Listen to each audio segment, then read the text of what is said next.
Welcome back to CF Tesla. My name is Cody, where we go through everything to do with getting you confident and ready to drive your car on autopilot and all the little tips that make your driving experience that much better inside your new Tesla. Today we're focusing on 10 new tips that I would recommend any new driver, new Tesla owner goes through as soon as they get their car.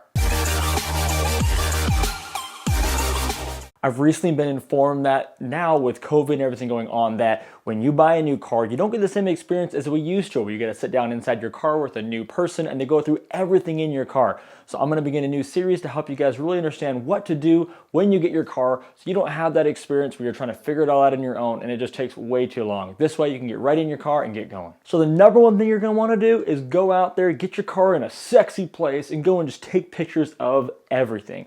It's about to be the cleanest it's ever been. Well, it should be. And you want to get those nice pictures and then go and post it everywhere. Go become a member of our CF Tesla Experience Facebook group and take pictures and post them all there. Send it to your friends, paste it on Facebook. Congratulations, you finally landed your dream car, the Tesla. And it's okay to brag a little bit. And the second thing you need to do, and this is probably the most important thing, is you need to subscribe to my channel and hit that like button if you like this kind of video. That way I know to keep making them. I've created a whole series, an archive of how-to videos from A through Z already on this channel. They're a little bit outdated on some areas because they've changed the interface and all of that on the Tesla, so I gotta remake a bunch of them. But go through and watch them because we have a very specific, small yet very important parts that you need to learn about your Tesla already on the channel. There's 20 of them already, and you can actually find them in the playlist. I'll actually put it right above the channel right here on how to do all those things. And I'm also listing them right here for you on the screen, so you can go back through and watch those. And again, the more experience, the more education you give yourself, the more you're going to enjoy and appreciate what this car can actually do. Remember, this car is a lot different than the one you just came from. It's kind of like switching from a PC computer to a Mac. They all basically do the same thing, it's just how they do it is a lot different. And so take the time and get to know all the shortcuts, all the tricks, because you will appreciate your car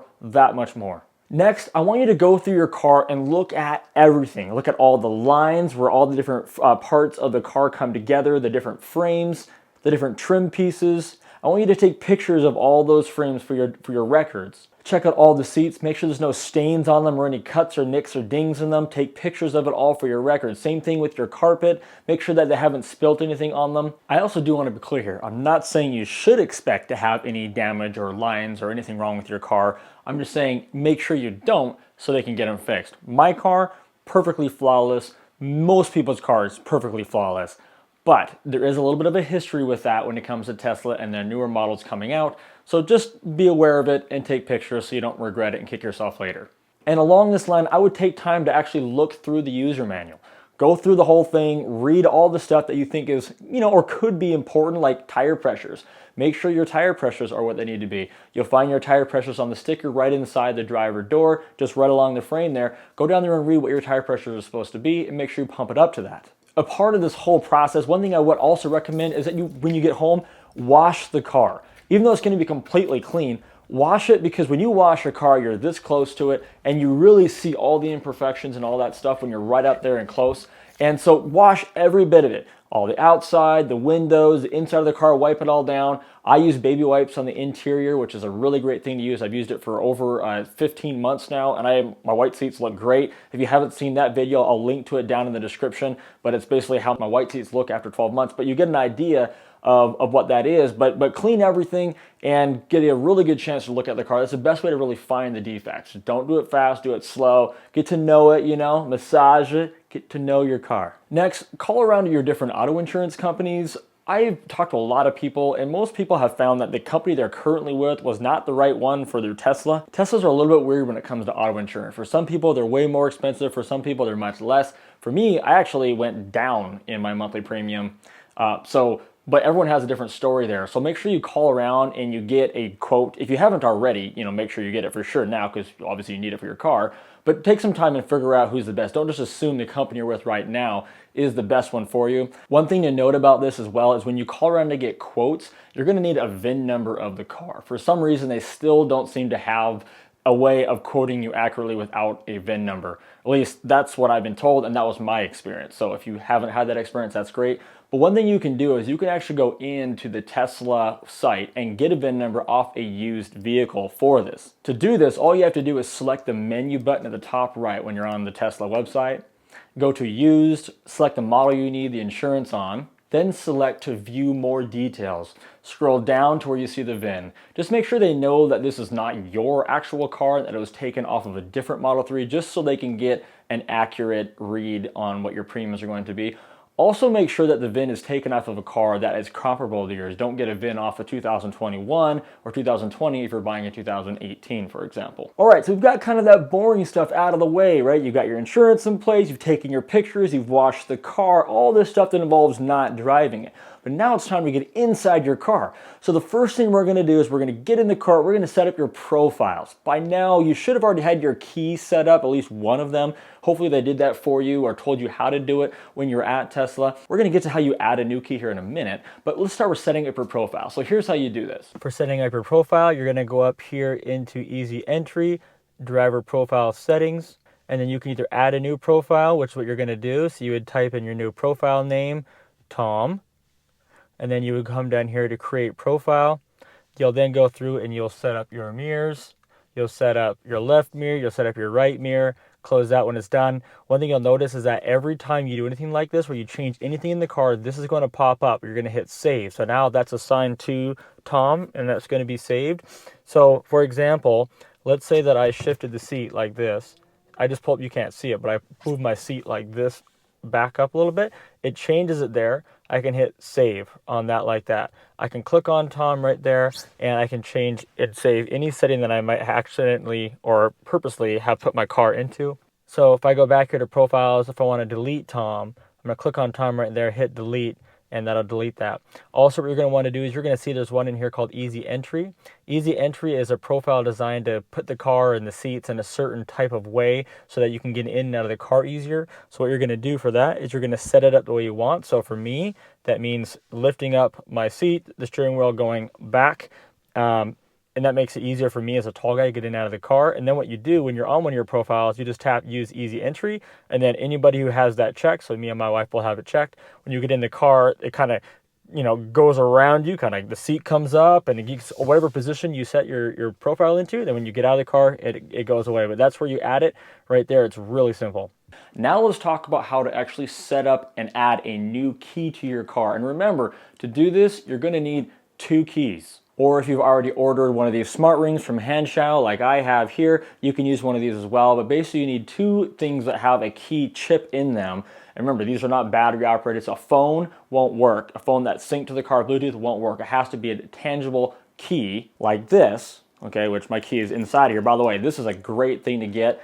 This is also down in my description. It's a little key holder. And by the way, the reason why these are nice is because if you're ever going to go to valet or something, just giving them a key, they could easily lose it. This keeps your key safe, and they can hook it and attach it to your tag, and it works really well. And I would definitely, you know, keep one of these around. Or again, you could have a ring, but you need to have something like this with an actual chip in it, not a Bluetooth device, to set up and add another key. So right now I'm going to show you how to add a new key to your car. So you need 2 different keys. So here's the key that I already have assigned to me, the one you're going to get assigned when you get there. And let's say you have a second key you want to add to your car. Not phone, but key. In my case, it's going to be the ring. But because my ring's already synced, first I'm going to show you how to take the ring and unsync the key.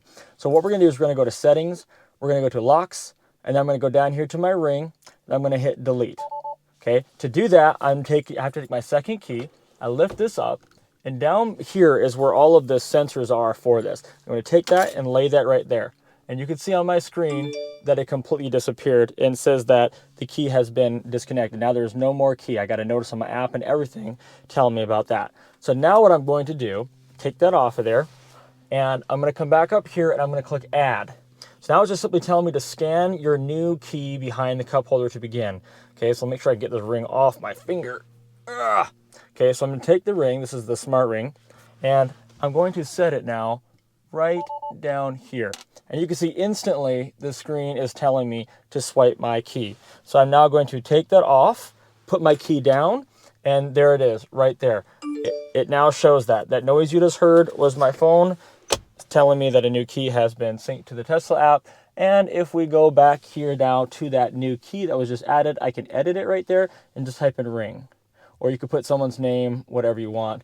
And now it's all saved in there. The next thing you need to do is set up dashcam and sentryview. So dashcam is the feature where when you're driving down the road, something happens and you want to record that, you can tap this little button that I'll show you right here on your screen, and it'll record the previous 10 minutes that just happened. Here's what you need to understand with dashcam.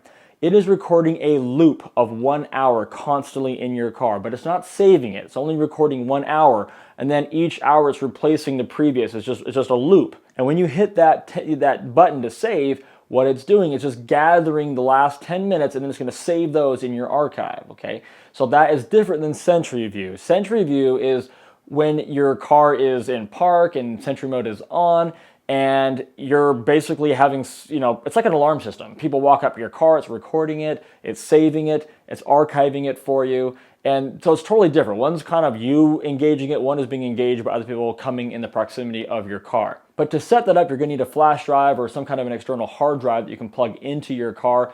There's a lot of different videos on which one of these works best. It seems like no two people agree on which one is best, and the reality is most of them actually work. On a recent tech review, we looked at a wireless charging pad that had a little micro SD chip that we put inside there that it's stored on. But most people use a flash drive or external hard drive, plug either into a hub, like I have down below from Jetta, or plug straight into the car. We're going to discuss what accessories I recommend here a little bit later. So here's how you set this up, and Tesla has made this really easy in previous updates. You're going to just simply take it, and you're going to see me plug it into my hub here because that's what I have in my car right now. And then you're going to go up here and you're going to open up your settings tab. You're going to go in here to security, and you're going to scroll down to where you see this button that says format card. And so if it's grayed out, then it doesn't recognize you have a card plugged in, so there's something wrong with your card. But it shouldn't be grayed out. It should be black here and clickable. When you click on that, it's going to format it to the right way that your car needs to be able to read this. Another thing to remember here about this is that this card is going to be filled up eventually. And the way that you basically delete it all out of the card is by hitting this button as well. This will also erase everything on it. So there's really no need to take your chip out or your flash drive out anymore, other than to just simply take the footage off of it and use it for something else. But you should be able to leave it in there and just reformat it as needed. I would also recommend that you put at least a 32 gig flash drive inside of here. That way you really won't have to worry much about the footage needing to be deleted. I have a 64 in mine, and I've never gone through and deleted mine. The next tip is about your premium package. When you buy a Tesla, you either get the partial premium package or the complete premium package. You select this at the time you order, but here's what you got to remember. If you got the 30-day partial premium package, that means you only have the trial for 30 days. So you need to know if you want this after 30 days. So what you need to do is go through and over those 30 days, really use it. Use the satellite view on the map, which will go away if you don't have the premium package. Use the streaming services, use Netflix, use YouTube in the car, use all these different things, karaoke. See if they really matter to you, because a lot of this stuff is like, it seems exciting, like you could really want it, but then after a while you're like, it's really not worth the $9.99 a month. If you order it with the premium package, you get 12 months to try this out before you're going to be required to start paying for it. And me personally, I decided not to renew it because I found that I can easily stream my phone to my car through, Pandora or something else. So I always got my streaming music anyway. I always charge my car at home. I never use superchargers. In fact, in 16 months, I've never used a supercharger.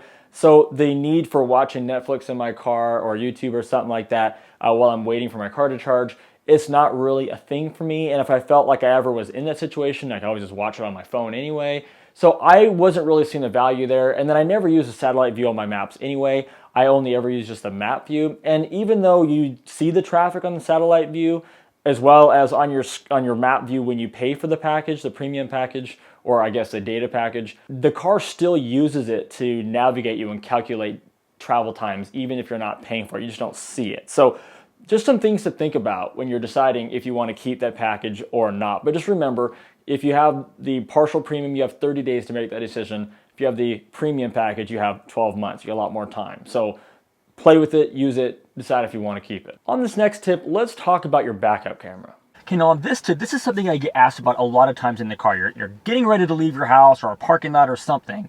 And what happens is you go into reverse, and you got your backup camera here like this, right? It's showing right there. And this happens all the time where you're like, oh, what, before I get going, I want to come down here and maybe put on some music that I like, or maybe change my, climate settings. So maybe you tap music there, maybe you tap the fan. Something came up to where you changed it around somehow and you lost your backup camera. You're like, well, I'm in reverse. I don't have my camera up. Is the only thing to do to put it back in drive and then go back to reverse. And this is what a lot of you guys are telling me you've been doing. And so all you actually have to do here is just come down here and just tap the backup camera and it'll just bring it right back up for you. So you don't have to worry about all that. It's right there on your display really easily right here. Just simply tap that. You're back in reverse again. You've been in reverse, but you got your cameras back up again and you're good to go. And for whatever reason, if your cameras are gone, just tap this arrow right here and it'll bring it right back for you so you can see all your side angles. You'll be able to back up safely.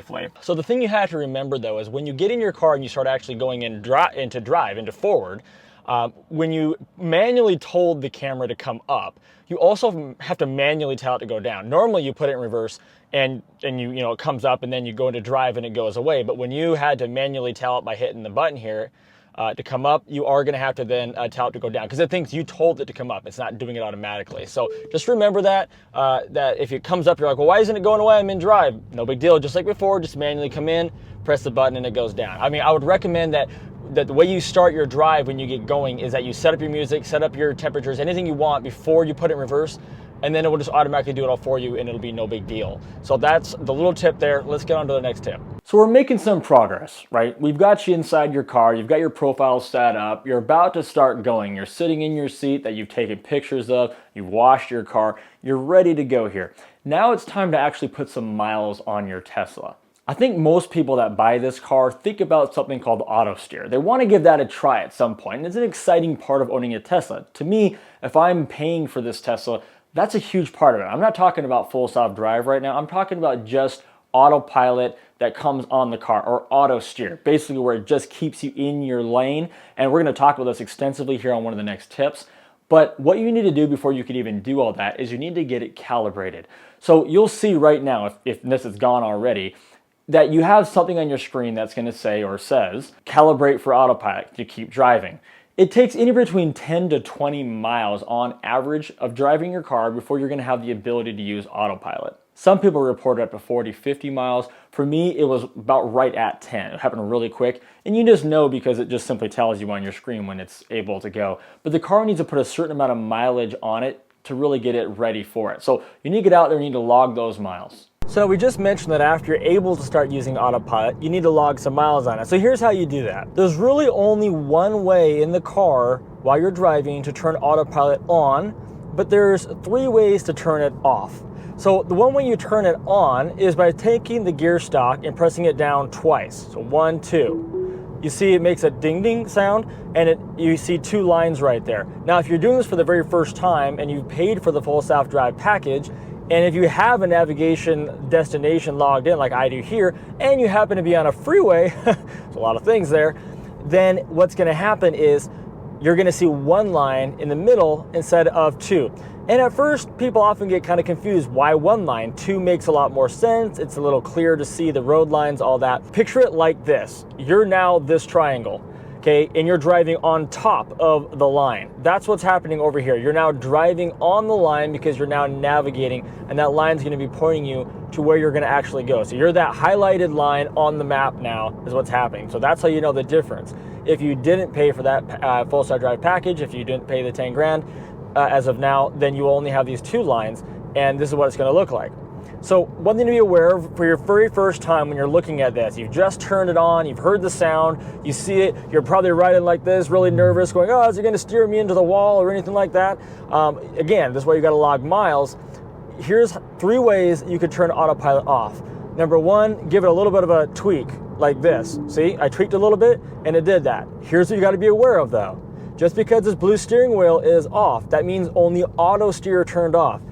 Your adaptive cruise control did not turn off. That is still on, which is why that is blue. So it will still accelerate. So if you want that to go off, you need to hit your brake and then that'll go off. The second way is, like we just said, to hit your brake. So right now it's on full autopilot. I just tap the brake and it all shuts it off. So steering wheel just turns off auto steer, keeps the adaptive cruise control on. And then when you tap the brake when you're on autopilot, it'll turn it all off. And the last way of doing it is to simply just take it and press it up. And that'll take all of it off as well. So there's 3 ways of doing it.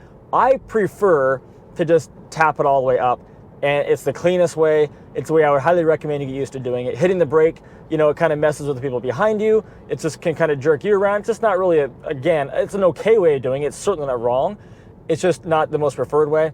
And the way that I would definitely recommend you not do it is to jerk the wheel. The reason why that one is there is because if the car was to start veering to the left, and it shouldn't be, and you just corrected it real quick to save yourself from hitting something or whatever, which by the way does not happen very often. It's not something you're gonna have to deal with much.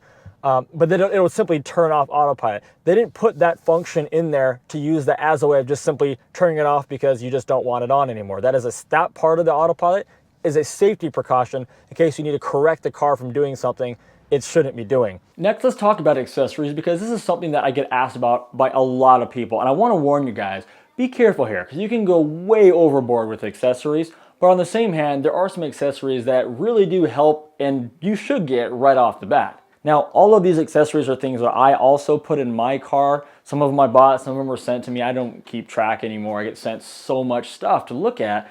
But what I hear from so many of you guys is that these are also things that you recommend as well. And so let's go over some of those now. So the first thing that I recommend is getting a console wrap. Now I know that this has had some changes with the new models. If you've got a 2021 model, the console looks a little different than mine, but don't worry.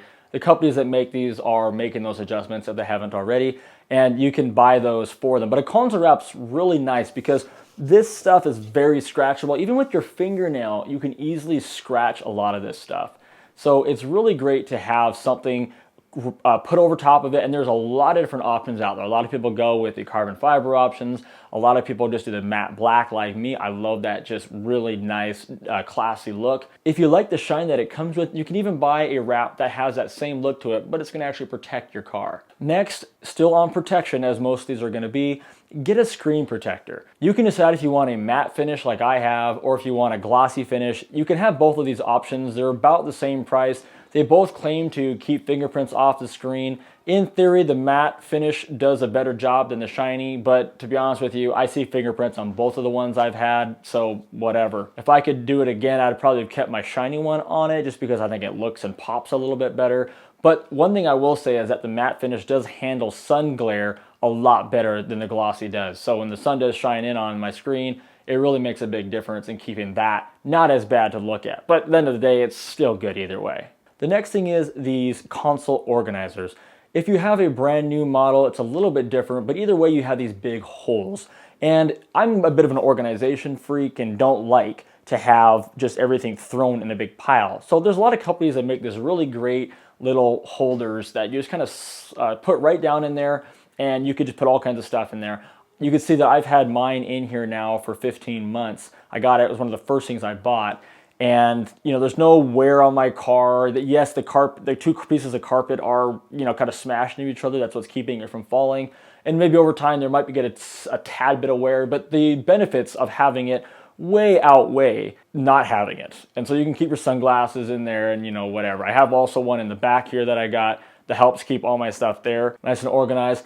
And so that again works really well. You can see I also did get some of these liners for the bottom.